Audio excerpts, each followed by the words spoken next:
Morning, everybody. Thank you for joining us for this public information meeting. My name is Kate Podgorski. I'm the Connecticut Department of Transportation Project Manager for State Project number 174-471. This is a traffic control signal replacement project in Northwest Connecticut. It's what we call District 4. You can see the region kind of outlined in the background of this slide. This is the region that these traffic signals are selected from annually. So we'll talk about the kind of continuing program that we're doing here at ConnDOT to keep our signals in a state of good repair. But this project is our District 4 project, and the specific locations for these traffic signals that are being replaced are in Avon, Danbury, East Granbury, Farmington, Kent, Middlebury, Simsbury, and Southbury. And then here down at the bottom, just want to give you our email address for the first time, just so you know how to get a hold of us. You'll see it again throughout the presentation. So let's start with a little housekeeping. So first, since we're working in Zoom tonight, you're able to view captions and subtitles in a number of languages. In order to do this, you can click the CC button that should be at the bottom of your screen. You can see it in the screenshot to the right, and then select the speaking language, and then you have a whole list of languages that you can select from to see the closed captioning to translate for you. Also, these will be available on the YouTube recording after the event. And just to have a quick meeting overview, we've started a little housekeeping. We've got a little bit more, and then we'll do some introductions to our project team. We'll talk about the purpose of the meeting and give an overview of the project, and then talk about some of the coordination efforts that have been ongoing, and talk about potential right-of-way impacts in a few places. I'll give you a little information on the project cost and schedule, and talk about what's coming up next. And then we'll wrap it up with a question and answer session at the end. So there's a couple different ways that you can ask questions and get answers from us. I already mentioned the email address. Here it is again. It's dot.signalreplacements@ct.gov. You can also call and leave us a voicemail at this phone number, 860-594-2020. And you can leave a voicemail message anytime within the next 2 weeks or live during this presentation, and we'll be checking it kind of continuously. And then you can also use the Q&A feature on Zoom. And then just so you're aware, there's a project webpage that has information available for you to access kind of continuously through the project lifecycle. The comment period following this public meeting, it's open through August 25th, 2025. So that's 2 weeks. So just a little bit more information on how to use the Q&A feature in Zoom. There should be a little icon on your screen that says Q&A. So if you click that, the window will pop up, and it'll look like the image on your right there. And then you can type your question in the box and click enter, and it'll pop up, and we'll be able to respond to you. If you're an audio only participant, you can dial *9. And that raises your hands or lowers your hands, and we can unmute you, and you can share your thoughts. So this is the Title VI civil rights slide. It says, no person shall, on the basis of race, color, or national origin, be excluded from participation or subject to discrimination in the development of this project. We do have a voluntary post-meeting survey if you would like to fill that out. The email address is here, the portal.ct.gov/ct.survey. There's also a QR code. You can also link to it from our project website. And more information is available on civil rights on our ConnDOT website.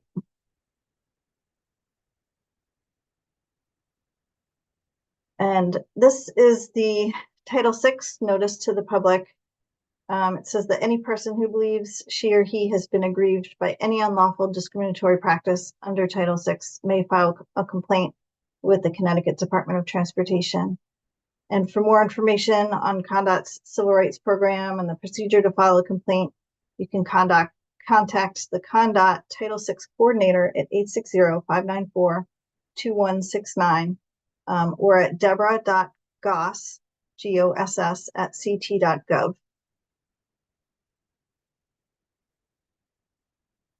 And here is the Title VI slide in Spanish. So I'm just going to leave it up for a minute or two to give folks a chance to read that.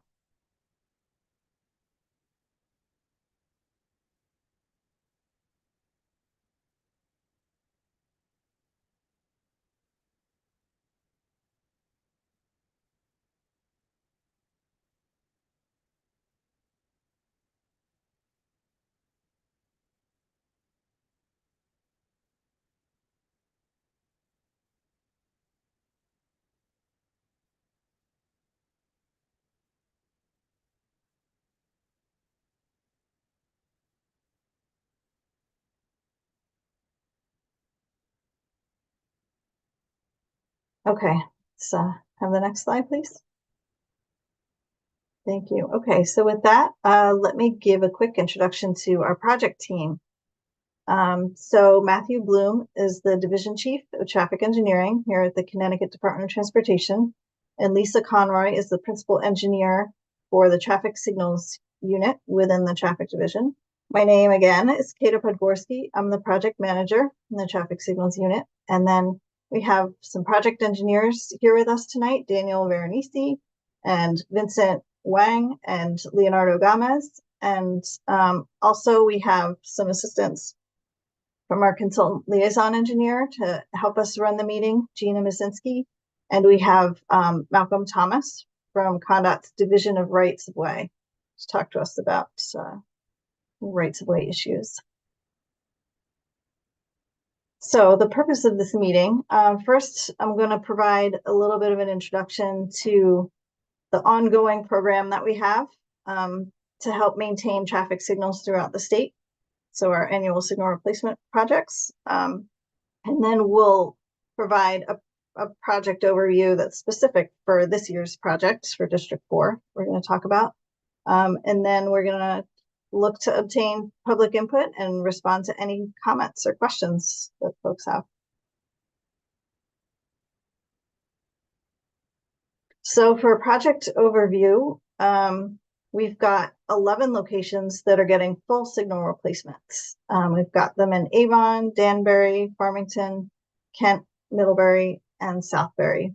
And then we have 13 locations that are along Route 44 in Avon and Simsbury that are going to get partial upgrades, including some controller kind of hardware upgrades, as well as some pedestrian improvements at those locations. So to give you this overview of what we call these district various projects, the state owns and maintains almost 2,800 traffic signals, mostly along state roadways throughout the whole state. And we have a goal to keep signal components in good working order. So you can see this is a snip from our current database reporting. Signals are categorized as being in a state of good, fair, or poor condition based on a number of factors. One of them being age of equipment, or we actually have very specific information from inspections that are done on the support structures for traffic signals. We also have records on the maintenance calls that are made to various locations. So we have input from our maintenance staff on what issues they're seeing when they respond to these calls. We can also look and see what the existing hardware looks like and what the existing elements of the traffic signal look like, and if they're very old and outdated and could benefit from being brought up to current standards. That also can play a part into selecting the traffic signals that are replaced as part of these projects. So we really try to use a massive amount of data to try to prioritize these signals that are included in these projects to identify those with the most need.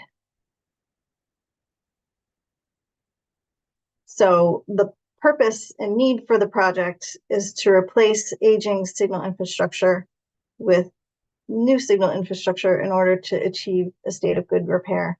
So it's really about ensuring the reliability and functionality of these signals as they're working throughout the state. So some of the improvements that you can expect to see in your neighborhoods for these locations are new signal equipment, pedestrian accommodations. We can talk a little bit more about those, as they can be some of the most noticeable improvements as we're upgrading. We'll talk about some flashing yellow arrows that are starting to be implemented throughout the state, new vehicle detection, improved access to transit stops, and as well, along with additional pedestrian accommodations, we're installing additional illumination to help improve safety for pedestrians at these crossings. So when we talk about bringing traffic signal equipment up to current standards, I just wanted to give you a little bit more background on what that means. So the state prefers to use mast arms as support structures, if possible. It enables for the installation of various detection equipment, and it can help avoid some utilities, and it has the option of being painted black, as those shown in this picture, depending upon town preferences.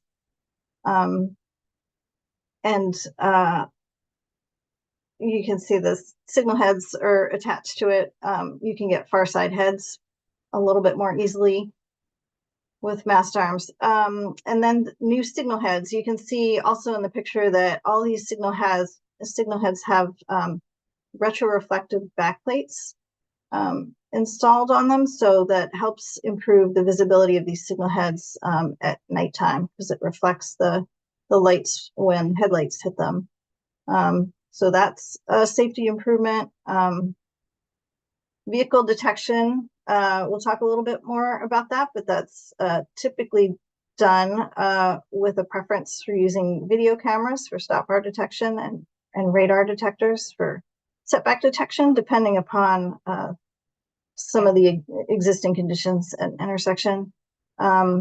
Controllers, so you can see in the top right, basically a system of computer hardware and software that operate the lights and control what phases are called when, and communicate with other controllers.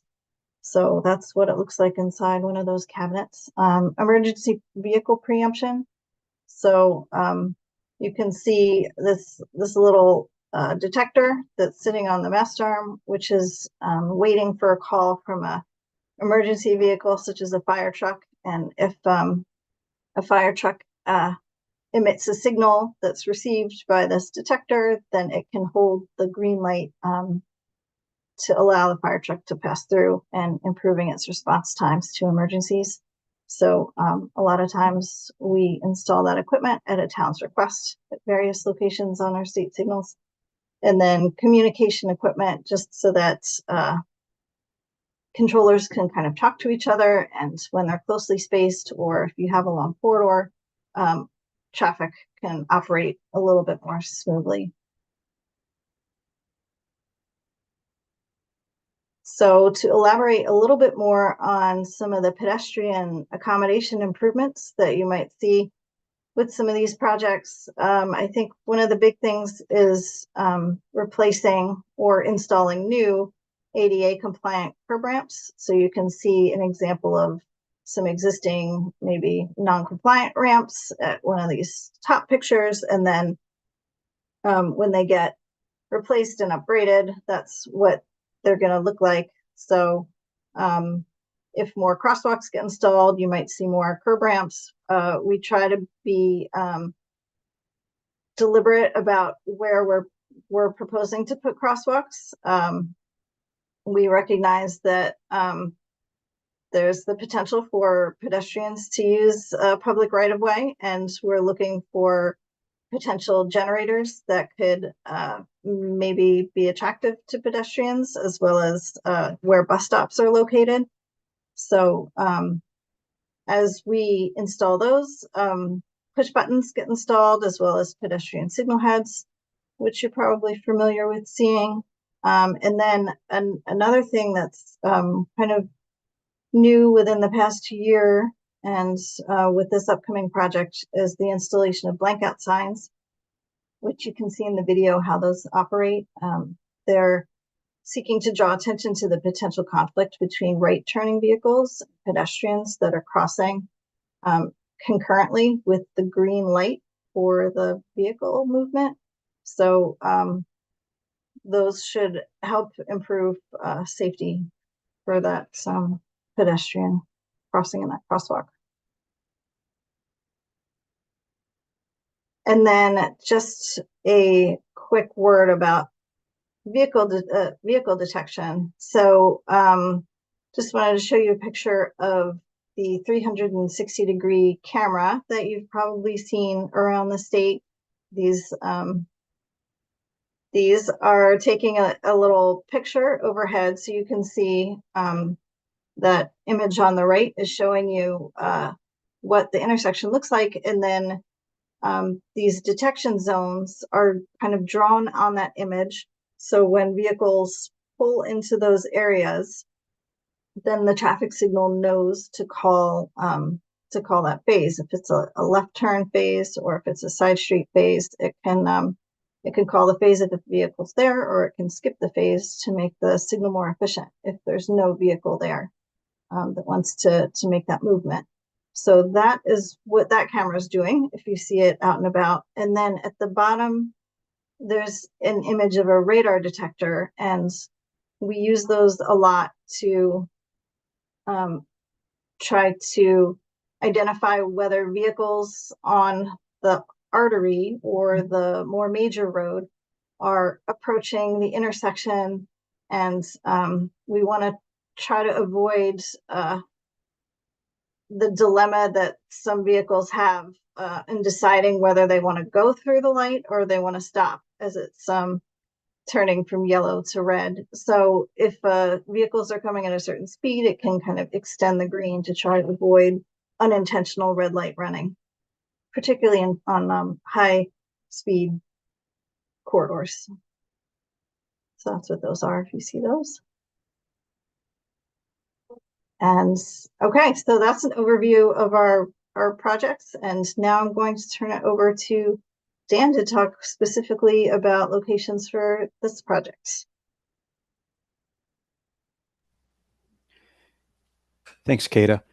My name is, as Kata mentioned, my name is Dan Veronese. I'm the project engineer.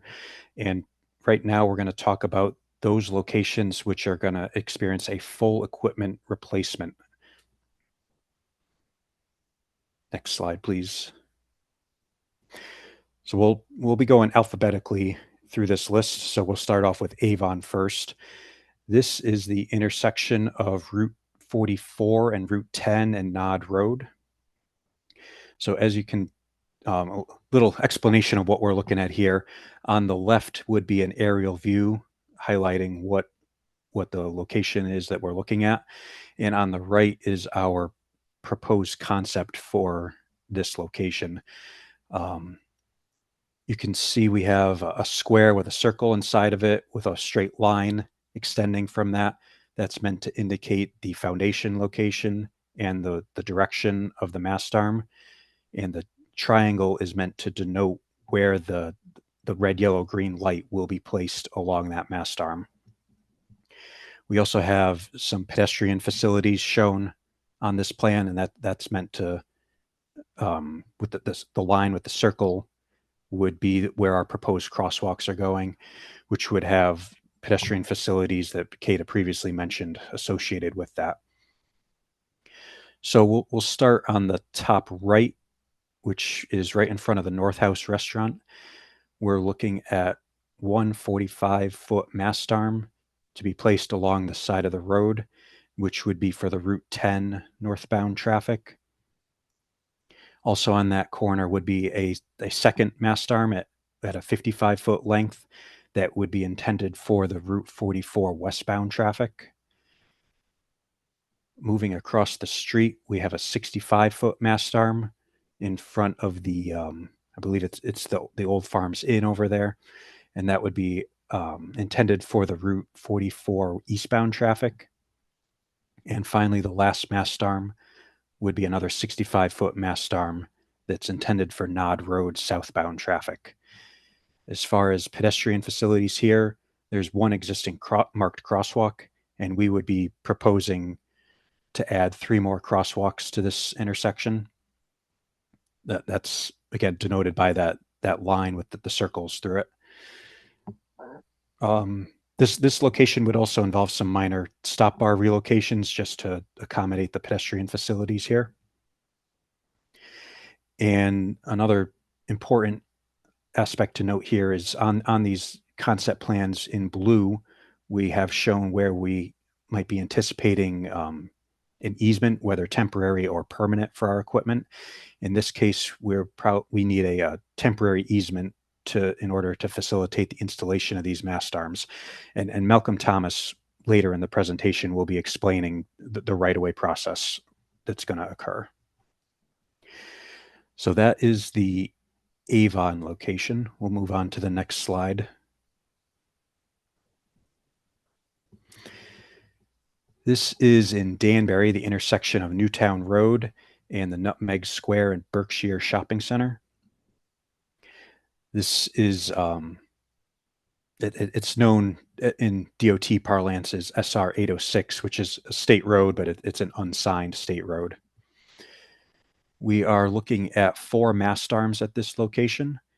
Starting in the top left, we have a 45-foot mast arm that's extending out over Newtown Road, and that's intended for Newtown Road westbound traffic. Moving across the street to the top right, as you can see with the laser pointer cursor there, we have a 50-foot mast arm, and that's intended for the Berkshire Shopping Center egressing traffic. Moving across the street, we have a 50-foot mast arm, and that's intended for the Newtown Road eastbound traffic. There would also be some minor sidewalk relocations here just to accommodate the foundation and provide a pedestrian travel path that makes sense with what we're underground facilities we're trying to avoid and meet the overall landscaped area. And the last mast arm at this location is a 40-foot mast arm intended for the Nutmeg Square Shopping Center. There is 3 properties that we're going to be looking to acquire here, and these are primarily on a temporary basis just for construction purposes. And here we also have 2 existing marked crosswalks. We'd also be proposing to add 2 more marked crosswalks just to complete the logical path a pedestrian might want to take given the existing sidewalk network in this area. Next slide, please. The next intersection is the intersection of Route 20 and Route 187 in the town of East Granby. There are 3 mast arms proposed at this location. The first on the top right of the screen, that's adjacent to the lawn for a church, which is a 45-foot mast arm intended for the Route 187 northbound traffic. There's also a temporary easement for construction purposes that we're looking to obtain on that corner. The second mast arm would be a 65-foot mast arm, and that's intended for both directions of Route 20. And the last mast arm is a 50-foot mast arm intended for the Route 187 southbound traffic. Currently today for pedestrian facilities, there are pedestrian facilities, however, there's no marked crosswalk. We'd be looking to establish 2 marked crosswalks at this location. One across Route 187, the south leg over there, and the other across Route 20 on the east leg. Next slide, please. Moving on to Farmington, this is the intersection of US Route 6 Colt Highway at Birdseye Road and Finneman Road. This is a larger intersection, and it has especially Birdseye Road has an awkward, very acute intersecting angle. So mast arms at this location weren't really feasible. They would be very large and would not be appropriate for this area. So this is actually one location where we're looking at a span wire replacement. So the existing traffic signal equipment today is supported by two span poles with a wire strung across the roadway, and that's where the signal indications are mounted to. This would essentially be a replacement of that setup with two span poles installed on either corner, and then span wire supporting the signal indications. The existing span pole, I believe that's on the Dunkin' Donuts, which is the lower right corner, is actually outside of the public right of way. So we'd be looking to install a new span pole adjacent to that and obtaining a permanent easement to allow for that installation. As far as pedestrian facilities here, there is an existing facility for pedestrians to cross Route 6. We'd be looking to formalize that with marked crosswalks, and in early consultations with the town, we're going to try to provide marked crosswalks on all legs of the intersection, and that's really to capture what we're anticipating would be pedestrian demand between the two active shopping plazas at that intersection.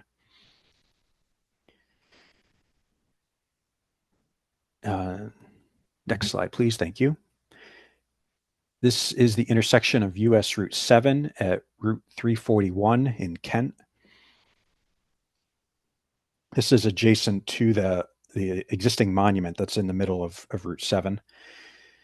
So trying to be cognizant of that monument, we're proposing two mast arms at this location. The first on the top right portion of the screen would be a 40-foot mast arm, and that's adjacent to the church. And that's meant to capture the Route 7 southbound right turn lane, which turns onto Route 341. The second mast arm at this location is on the bottom right, and that is one 60-foot mast arm intended to capture the remaining approaches to this intersection, which would be 341 in both directions and Route 7 in both directions.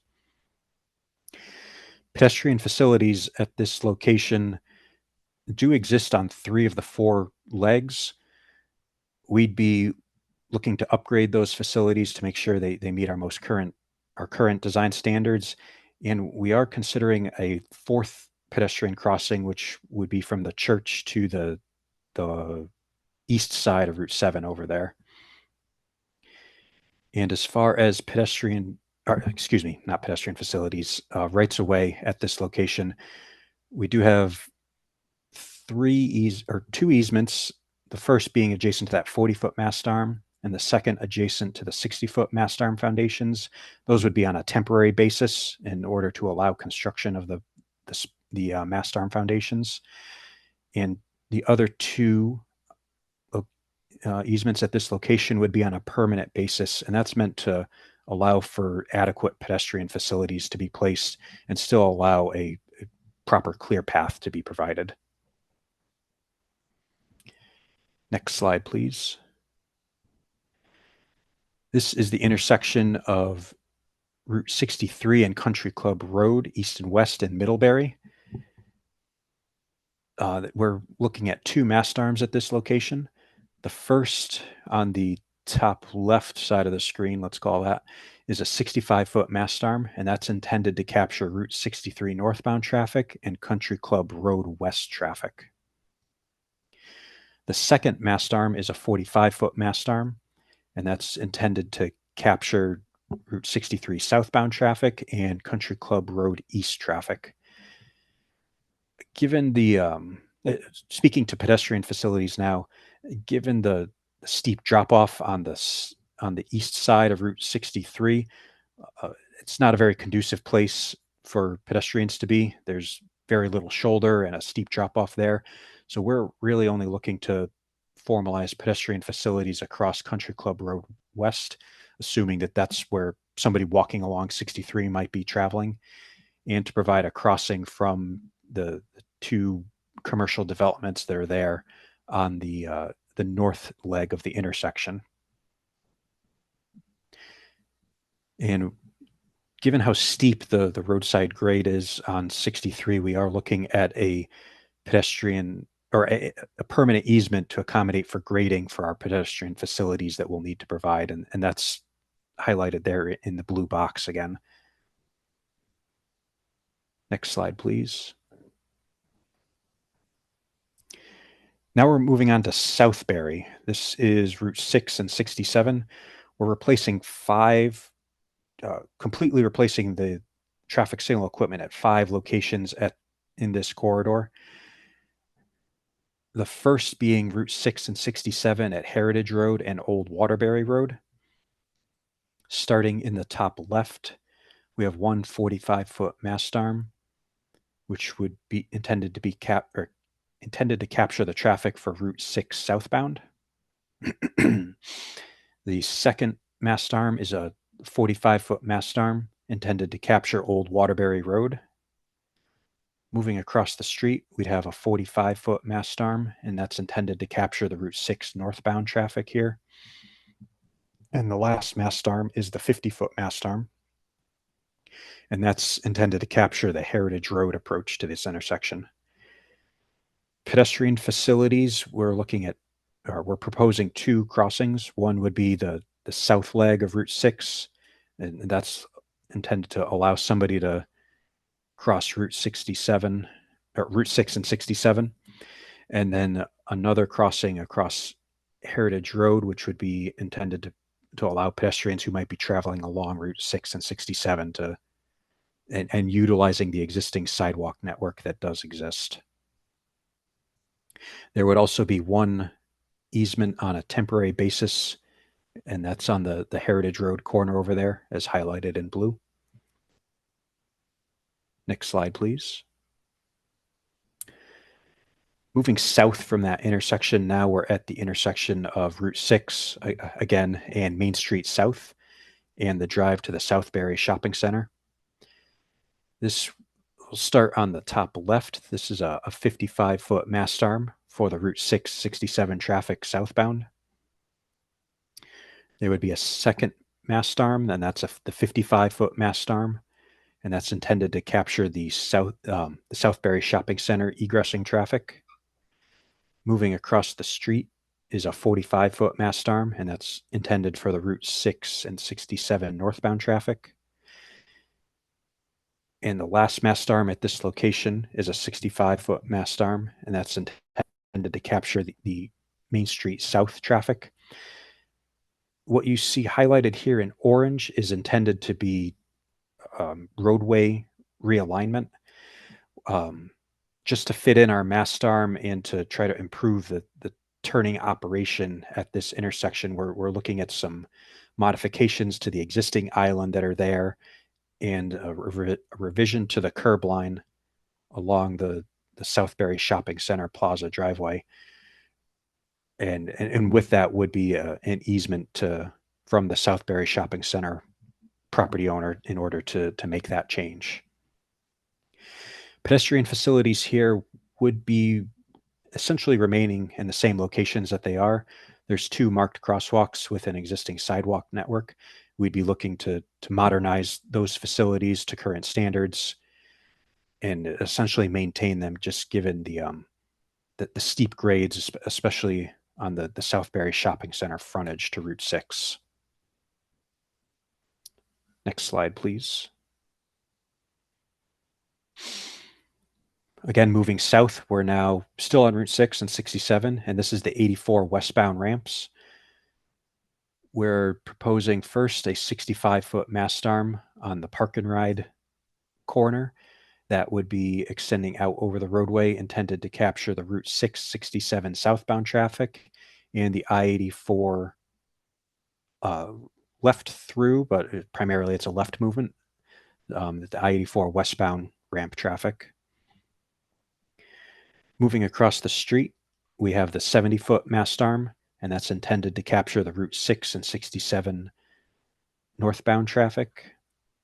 And finally, we have a 45-foot mast arm, and that's intended to capture the 84 westbound ramp right turning traffic. Pedestrian facilities here would be to propose two crossings, one from the park and ride side of the road across to the off-ramp, and a second pedestrian crossing on the 84 westbound off-ramp traffic, or on the 84 off-ramp, excuse me. Since this is adjacent to I-84, it's all state property that we're working on, so there's no easements necessary at this location. Next slide, please. Now we're going underneath 84 to the eastbound off-ramp intersection. The first will start on the top left, which would be a 50-foot mast arm, and that's intended for the Route 67 northbound traffic. The second is a 45-foot mast arm, and that's intended for the 84 eastbound off-ramp traffic. And a 35-foot mast arm all on that same corner for the 67 northbound right turn movement onto the 84 eastbound on-ramp. The last mast arm would be a 70-foot mast arm on basically that's the west side of Route 67, and that's extending across 67 for the Route 667 southbound traffic. Pedestrian facilities here would be one crossing on the eastbound off-ramp, and we're considering a buffered shoulder, which would essentially using the shoulder that's there today, but a pedestrian path, trying to direct pedestrians that this is the best place for you to walk if you are walking along Route 6 and 67 here. Next slide, please. And the last intersection in Southbury is the intersection of Route 667 and Kettletown Road and Community House Road. This would be, we'll start on the top portion of the plan here. The first would be a 70-foot mast arm extending out over the roadway. Then that's for the 67 northbound traffic and the Kettletown Road traffic approaching the intersection. A second 45-foot mast arm would be on this corner, and that's intended for the Community House Road approach to the intersection. The last mast arm here is a 40-foot mast arm, and that's intended for the Route 67 southbound traffic. Pedestrian facilities here would be two crossings, one on the left side of the screen there to cross Route 67. So this links up to the previous mentioned buffered shoulder area where we're anticipating pedestrians would be walking, and this would allow them to cross the road to get to the facilities on Community House Road, and then another crossing across Community House Road intended to provide people a way to cross or walk along Route 67 at this intersection. Next slide, please. Oh, and that's the end of the full equipment replacements in this project. I'll hand the reins off to Vincent Wong, who will speak about the partial equipment replacements. Thank you, Dan. Good evening, everyone. My name is Vincent Wong. I'm also an engineer working in the Division of Traffic Engineering at Connecticut DOT. And today I'm going to be discussing the partial replacement locations that are concentrated along Route 44 in Avon and Simsbury. So unlike the full replacement locations that Dan had talked about, these ones here, we are not proposing any new mast arms. The overhead traffic lights and the poles supporting them are to remain.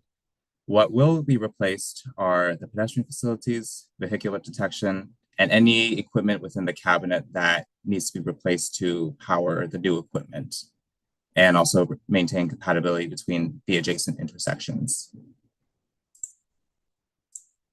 So this is kind of a reminder of what the scope of work of a partial replacement location would be.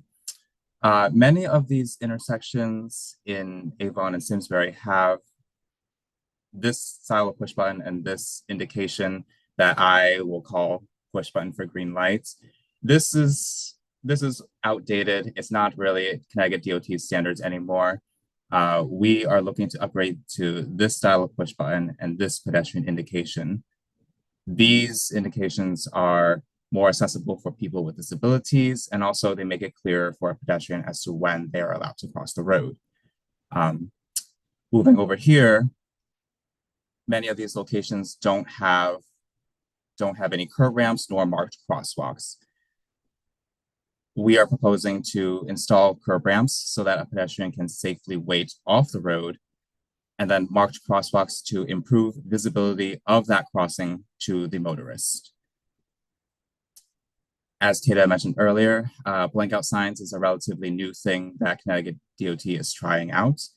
These are signs that we would mount onto pedestals, and they would be dark when there's no pedestrian in the road, but when a pedestrian pushes the button and the walk sign is on, these signs will illuminate to let the motorist know that, hey, there's a pedestrian crossing here, pay more attention.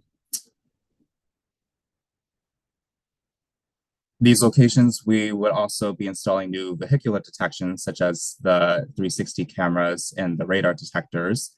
We will try to install them on the existing support poles whenever possible, but sometimes we may resort to using a light standard. As you can see here, this is a light standard supporting a detector located over here. And then lastly, replacing components within the cabinet to power all this new equipment, and also to ensure that these signals along Route 44 in Avon and Simsbury can continue talking to each other. So the first location that we're going to look at is actually west of the full replacement that Dan had talked about earlier. This one is Route 44 at River Park Drive and Porch and Patio Drive. Here in this aerial image, currently we don't have any marked crosswalks, and the existing pedestrian control feature is a push button for green lights. Throughout these slides, you'll see this little screenshot here. This screenshot was taken from the town of Avon's bike and pedestrian master plan as prepared by a consultant, and it contains recommendations on where to install sidewalk and where to install crosswalks. According to the sidewalk plan, it's recommended to install a crossing on both legs of Route 44, as well as across the Porch and Patio Drive. And our proposed design aligns with that.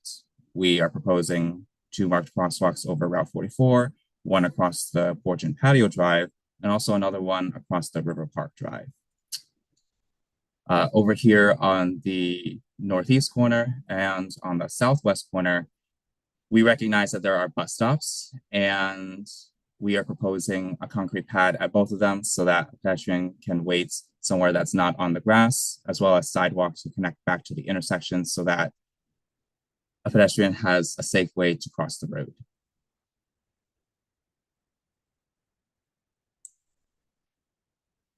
The next intersection to the west is Route 44 at the drives to Old Avon Village. Here, the existing condition is 1 marked crosswalk on the west leg of Route 44. Now this crossing is a bit more modern than the push button for green lights. However, we do want to improve it to make it more accessible, and also just to replace the pedestrian equipment as it is getting old. Looking at the town's sidewalk plan, they would like to maintain the west side crossing as well as add in the north, east, and south side crossings. And so our proposed design aligns with that. We are proposing marked crosswalks on all 4 legs and upgrading the pedestrian signals to the latest standard. Shown here in green is an existing ramp that we're actually proposing to remove and replace with topsoil and turf.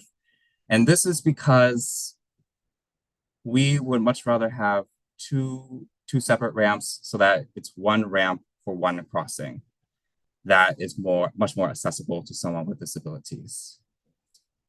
The areas shown in blue are easements we are looking to obtain from property owners so that we may install this equipment.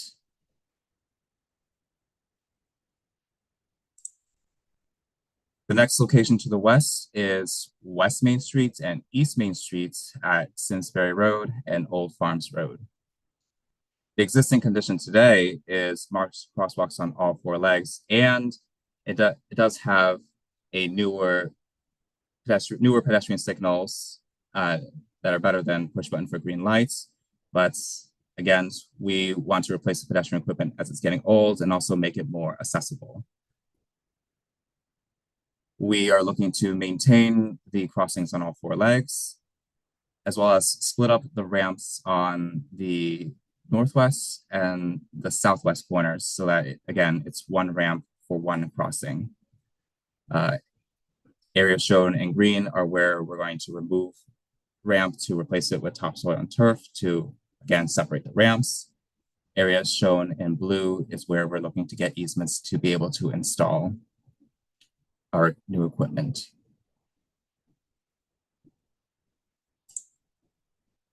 The next intersection to the west is Route 44 at Ensign Drive and the drive to the Avon Center Office Park. Today, there's no marked crosswalk and it's a push button for green lights system to cross the east leg of Route 44 here. In the proposed condition, to align with what is presented in the master plan, we are proposing a marked crosswalk over the Avon Center Office Park and on the east leg of Route 44, and upgrading the pedestrian signals to the latest and greatest. Shown in green is where we're removing a ramp and replacing it with topsoil and turf. And this is just to position the ramp somewhere that it's better aligned with where we want to propose our crosswalk. And this little area shown here in blue is an easement that we're looking to attain for a span pole that's already there, actually. It's just that for some reason there was no easement on file for that span pole on private property.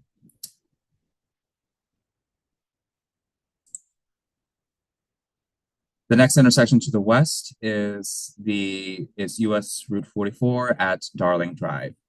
So this one is unique in that today there's no marked crosswalk. It's only push button for green lights.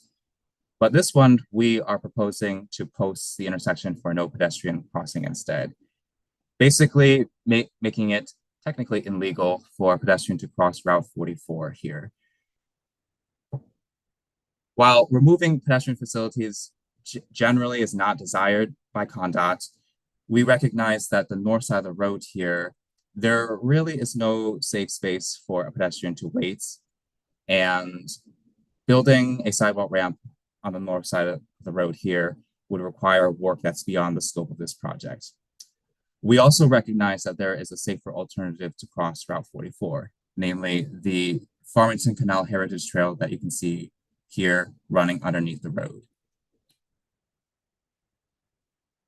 As presented in the town's sidewalk plan, they would like to see sidewalk coming along the southeast corner down Darling Drive, using this existing crosswalk to access the Farmington Canal Heritage Trail, and then to cross the road and access the businesses that are located further north along here.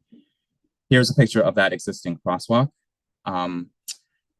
Any improvements that ConnDOT would like to do to this crosswalk, as well as the amount of sidewalk to construct along Darling Drive, this is something that still needs to be coordinated between us and the town, and we will do so after this meeting.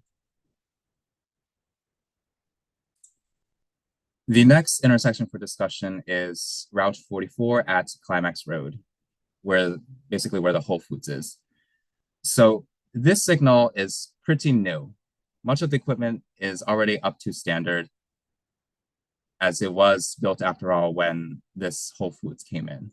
So really the work at this signal entails replacing equipment within the cabinet only to keep it compatible so that the signal can communicate with the signals adjacent to it.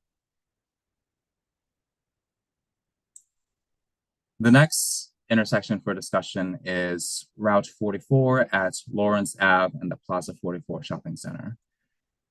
Here, the existing condition is no marked crosswalks, and it's a push button for green light to cross. Looking at the town's sidewalk plan, it's recommended to put in marked crosswalks on all legs of the intersection. Our proposed design aligns with that. We are proposing marked crosswalks on all the legs with pedestrian signals of the latest standard. The next intersection further west is Route 44 at Walmart and Goodwill Drives. The existing condition is no marked crosswalk on any of the legs and push button for green light to cross the road. Looking at the town's sidewalk plan, it is recommended to put in crossings on all 4 legs of the intersection. Our design aligns with that. We are proposing marked crosswalks on all the legs with pedestrian signals of the latest standard. We recognize that there are 2 bus stops to the west of the intersection, and so we are proposing a concrete pad at both of them, as well as sidewalk to connect back to the intersection to provide passengers a safe way to cross the road. The areas shown in blue are easements we are looking to obtain to be able to build this equipment. The next intersection to the west is Route 44 at the driveways to Nodbrook Mall and West Ridge Shops.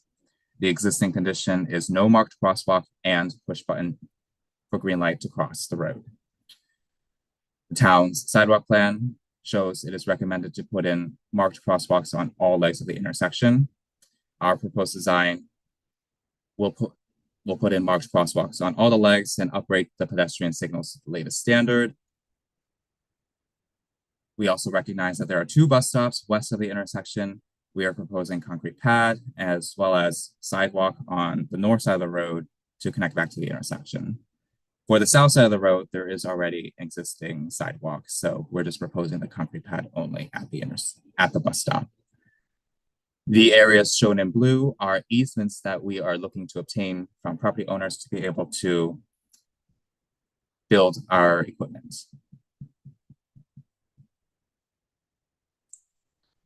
The next intersection to the west is Route 44 at Fox Hollow and Marketplace Park. Here, the existing condition is a marked crosswalk on the east leg of Route 44, but it is still using a push button for green light to cross the road. Here, there is no screenshot from the town's sidewalk plan because the sidewalk plan doesn't include this location and the next intersection to the west. So it was up to ConnDOT's discretion to figure out where it would be best to put in crosswalks. We decided to maintain the east leg crossing and put in the south leg crossing over Fox Hollow. Notice that to be able to fit in a crosswalk over Fox Hollow, we are looking to cut back this median island and as well as move the stop bar back as well.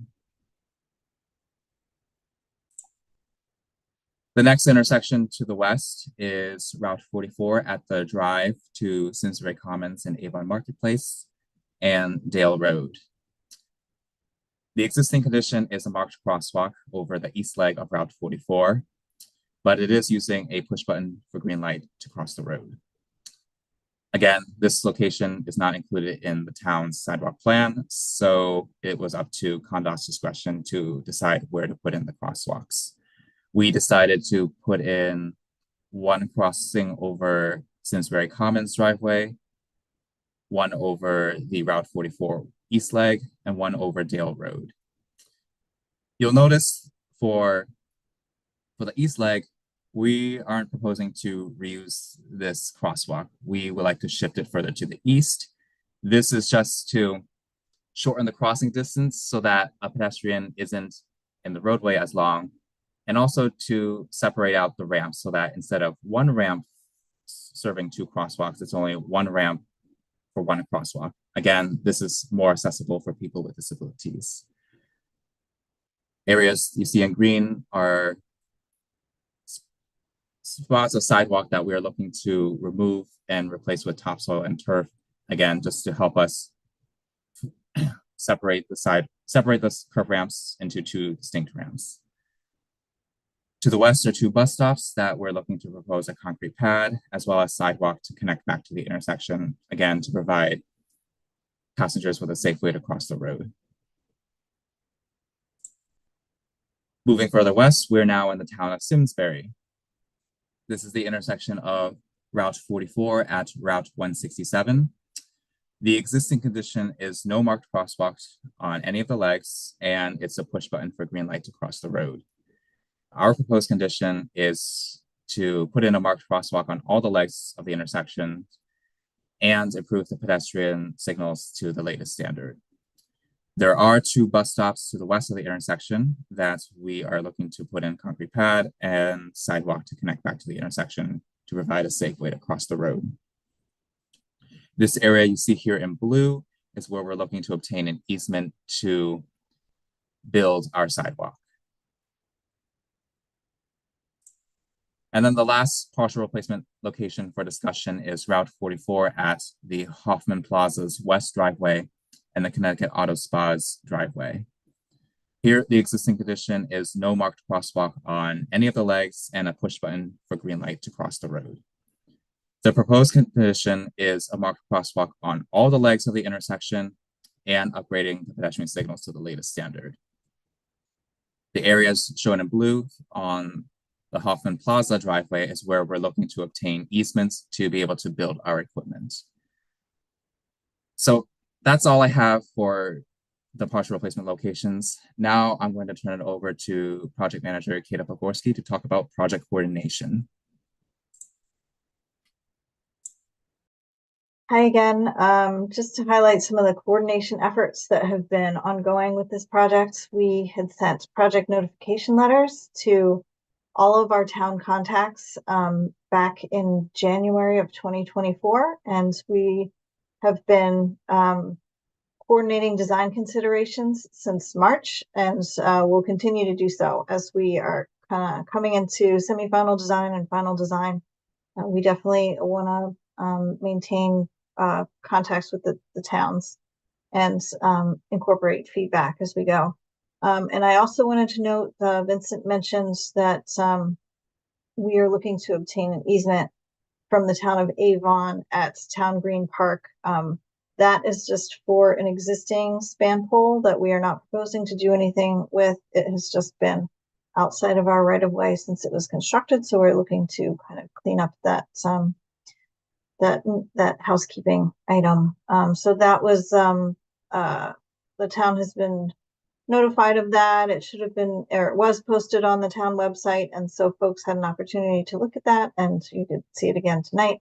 But that is what that is kind of a special case since it's an existing park use. So some of the next coordination efforts we're going to be working on, we had our virtual utility meeting with utility companies a couple weeks ago.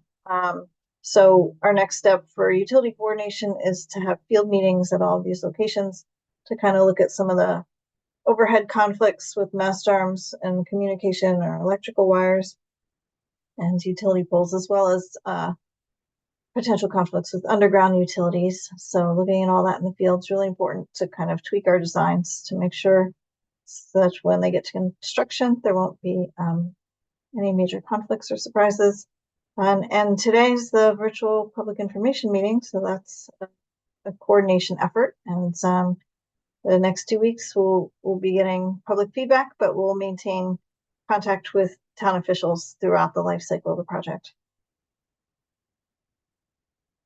And then a quick word about right-of-way. Dan and Vincent were really great going through both the full and partial replacement locations at pointing out the blue areas where those are the areas that we've identified as potentially needing easements of one type or another, whether they're permanent or temporary. And they're based on these preliminary designs. So the actual square footage of those easements is subject to change as we go through the design process, but we just are trying to highlight potential issues and needs early in the process. So I'm going to turn it over now to Malcolm Thomas to talk a little bit more about the right-of-way process. Good evening, everyone. I'm Malcolm Thomas, and Assistant Project Coordinator with the Department's Rights-of-Way Division. Our office is responsible for acquiring the necessary property and property rights for transportation projects throughout the state. I'm here to provide a brief overview of our acquisition process. As mentioned, this project will require the acquisition of property rights. Specific property impacts for this project are still being finalized and may change as the design progresses. Any property rights will be acquired in accordance with State General Statute Sections 13A 73 and 13A 98E, as well as a Uniform Act. It's important to note that the state will only acquire property rights that are deemed necessary for the project. Once the design has progressed to a development milestone and all impacts from the project have been determined, the rights of way acquisition process will begin. The impacted property owners will receive a formal letter of intent to acquire, along with a property map which depicts the exact property rights to be acquired. You can see a sample of a property map that property owners will see on your screen if you're viewing on Zoom. Our office will determine a fair market value of those property rights, which will be used to establish an offer of just compensation. That offer will be sent out to property owners in writing, and a right-of-way agent will be available to meet with those impacted property owners to explain the project, go over impacts to their property, and explain the state's offer. Property owners will typically have 30 days to consider the state's offer and enter into negotiations. Once the agreement is reached, the department will prepare all necessary paperwork to record the conveyance documents and property maps on the town's land records. So it's based by town. I know this project spans multiple different towns. In a case an agreement cannot be reached to keep on schedule with the project, the department may acquire necessary property rights through its power of eminent domain, which the state files a notice of condemnation on the superior court within the superior court, along with a monetary deposit in the amount of the state's offer. The owner will have 6 months from that date to file an appeal if they feel the state's offer was inadequate.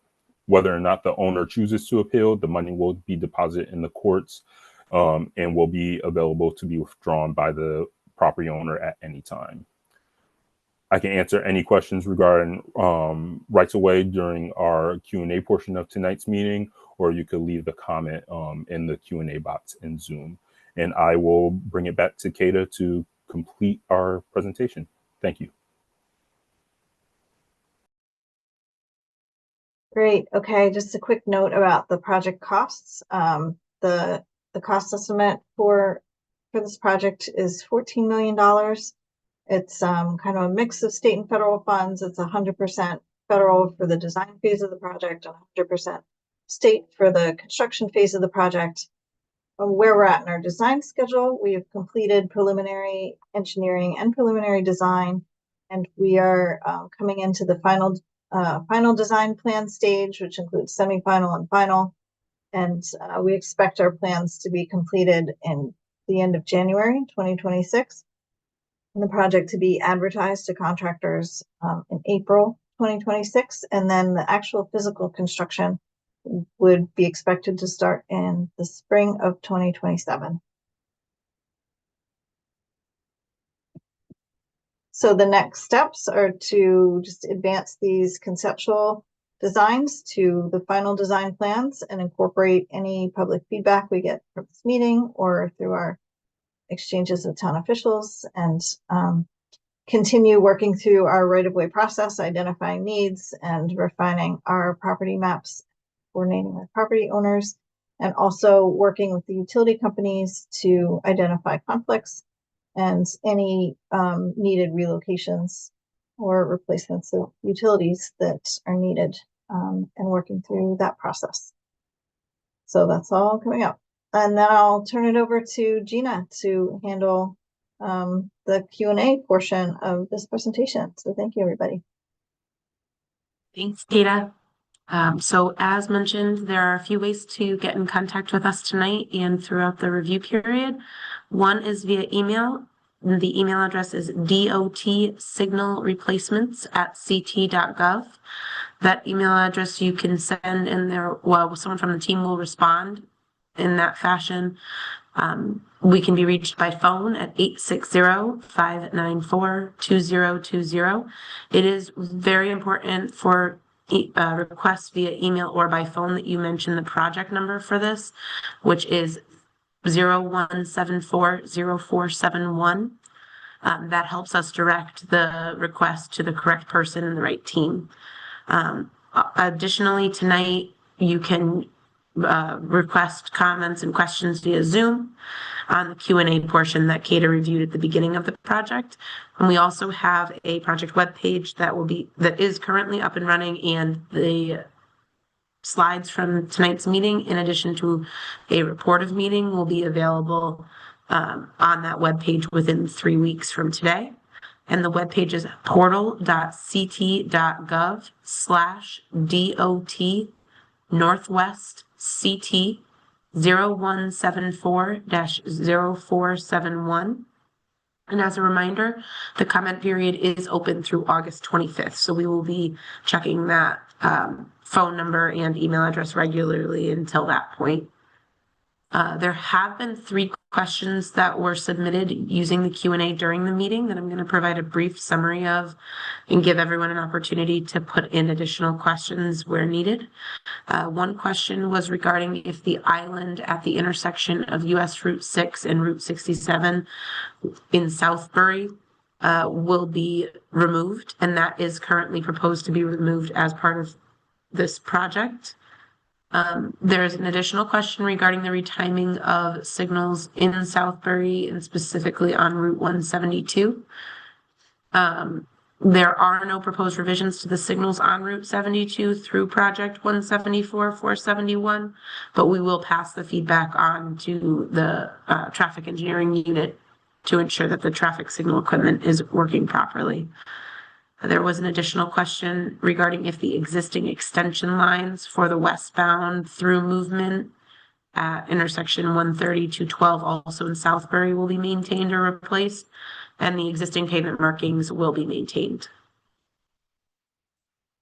That is a summary of the current questions. There are currently no questions in the inbox that are active for the email address.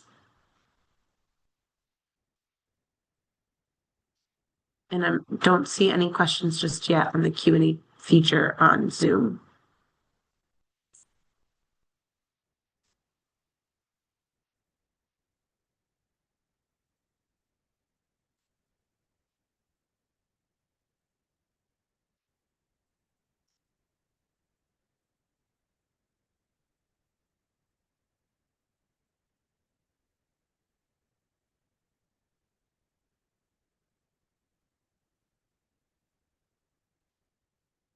There is a comment in the Q&A that a participant typed a question when registered. Those questions become available to us after the meeting. So we'll be happy to provide a response via email after the meeting, unless you'd like to type the question here in the Q&A feature. But otherwise, we have the contact information that was provided in the registration, and we're able to reach out that way.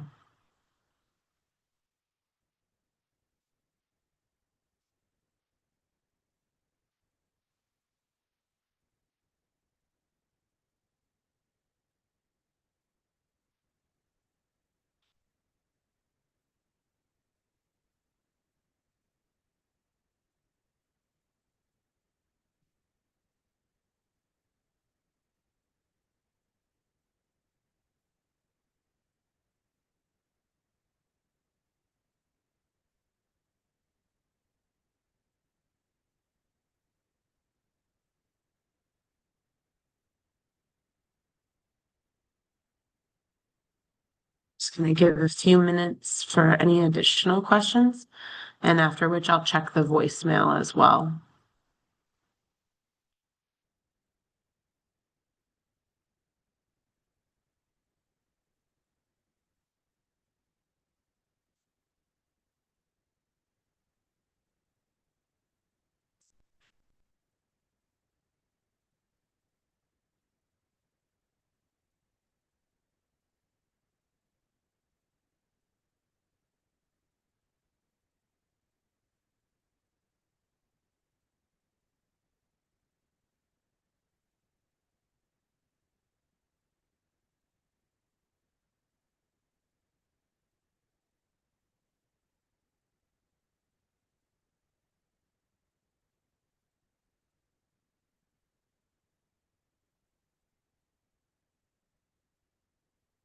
Additionally, while we're waiting for some questions, I'm going to put a link in the chat for the voluntary post-meeting survey. Any feedback that's provided via the post-meeting survey is used to better improve any of these virtual public information meetings. And it is information that is shared directly with our public involvement unit.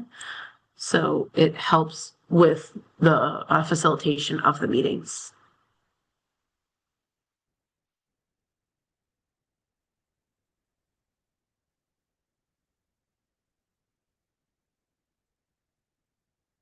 There are still no questions in the email inbox. I'm gonna put myself on mute and turn off my video for one moment as I check the voicemail box. And any questions that arise in that period of time, we will get to as soon as I go through the voicemail.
There are no currently voicemails in the email box either. But again, just as a reminder, both the voicemail box and the email, you can submit questions to within the 2-week comment period. There is a question that just came in. It says placing a pedestrian crosswalk across Route 7 north of the monument will be very dangerous, and I urge you to consider it thoroughly in discussion with local authorities. I'm going to direct that one to Kata Pekorski. Mhm. Hi, yes, Nancy, thank you for mentioning that. It is good to get your feedback, and it is something that we have been discussing internally and wanted to discuss with the town as well. We recognize that there's not an existing crosswalk along there, and we recognize that there's a monument in the middle of the street as well that can sort of impact sight distances for both pedestrians and vehicles going through there. So thank you for your feedback, and we will definitely consider it moving forward.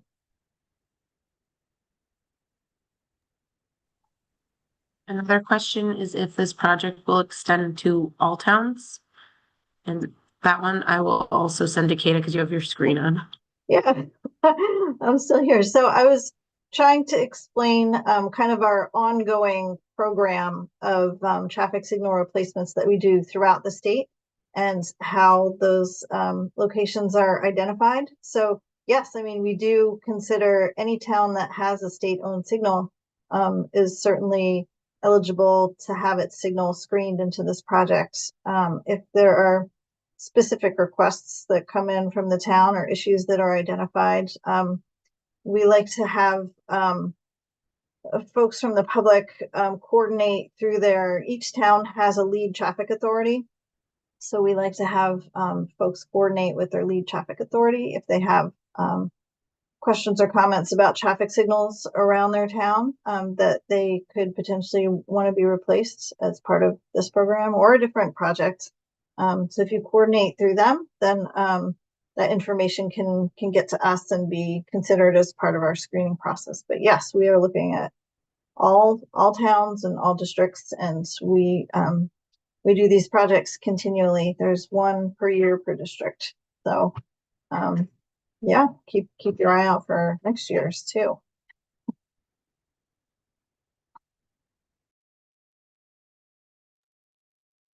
Thanks, Kata.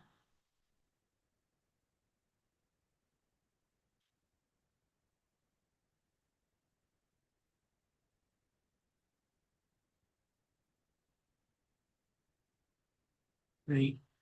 We'll give a couple more minutes for any additional questions to come through. I am checking the email box. We haven't received any additional ones there.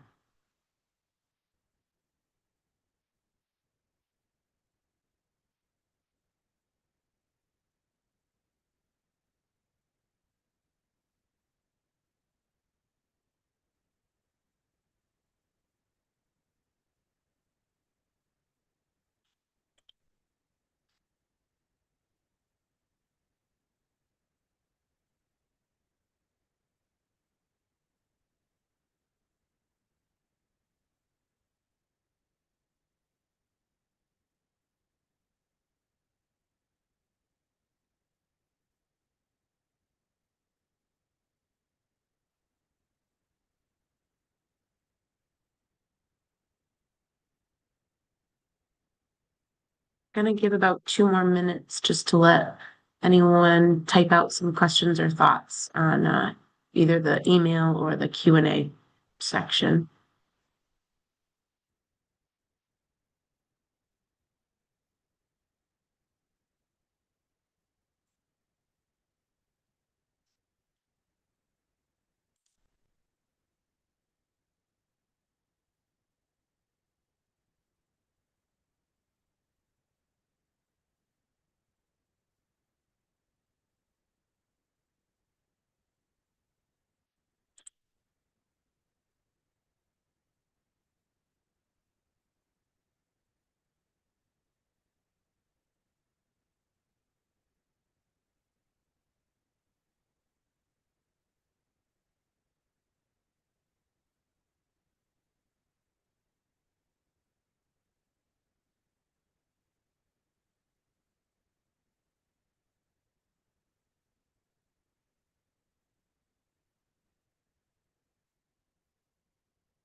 All right.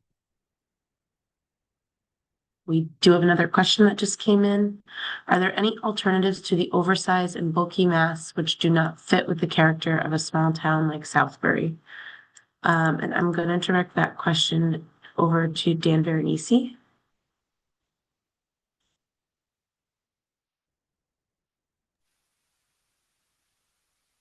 Hey, we strive to try to provide a system that or a support structure that's going to allow us to mount our detection equipment. And a lot of times span wire results in additional structures, which might not then be additional structures at that intersection. So, certainly consider it in speaking with town representatives in the future, but we do prefer to try to keep mast arms just to minimize the amount of structures that are at an intersection, and it's for that.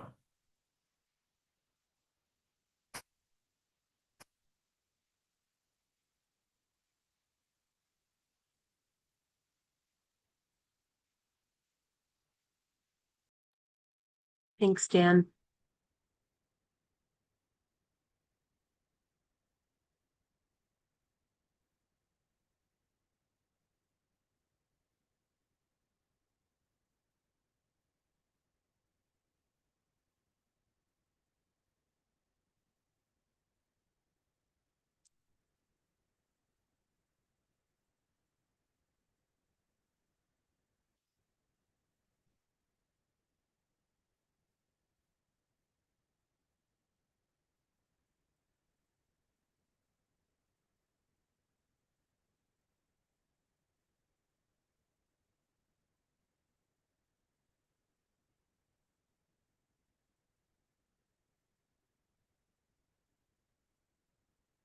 Give another minute or so. Again, just a general reminder about that Ontario post-meeting survey. Again, any feedback does get distributed to the team in an effort to better all of these future virtual public information meetings. And in addition, this recording of tonight's meeting will be posted on YouTube for viewing if anyone has any questions, in addition to the slideshow deck and report of meeting being published to the project webpage.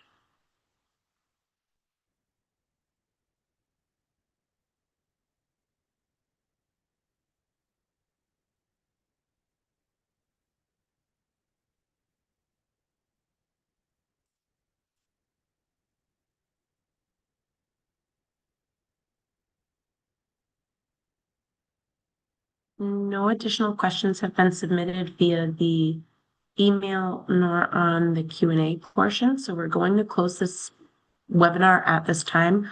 Again, please feel free to reach out by email or by phone with any additional comments or questions. Thank you all for your time tonight.